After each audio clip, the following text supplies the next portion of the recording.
Ya sebenarnya pas kebetulan saya memang berada di kerumunan itu juga, berita-berita yang beredar tentang adanya pembubaran untuk zikir dan doa bersama adalah tidak benar, ya.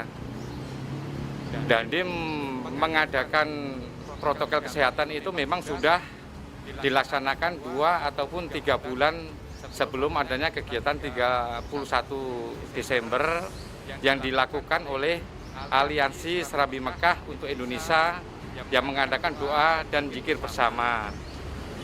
Cuman ada beberapa orang yang kurang lebih 25 orang di bawah pimpinan Tengku Wahid atau Abi Wahid tidak mengikuti standar protokol kesehatan tentang pencegahan COVID-19. Jadi di situ ada sedikit argumen bahwasannya mereka tidak perlu mengikuti protokol kesehatan. Jadi menegur juga karena apa? Mereka juga berdoa tidak sesuai dengan anjuran Nabi besar Muhammad SAW.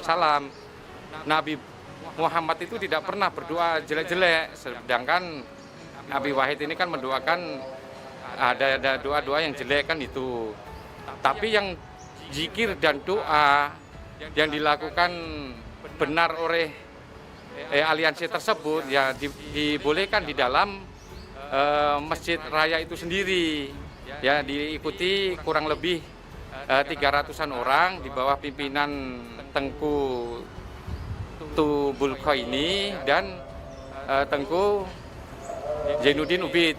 Ya, sedangkan yang Tengku Wahid itu berada di luar karena memang tidak mengikuti standar protokol kesehatan.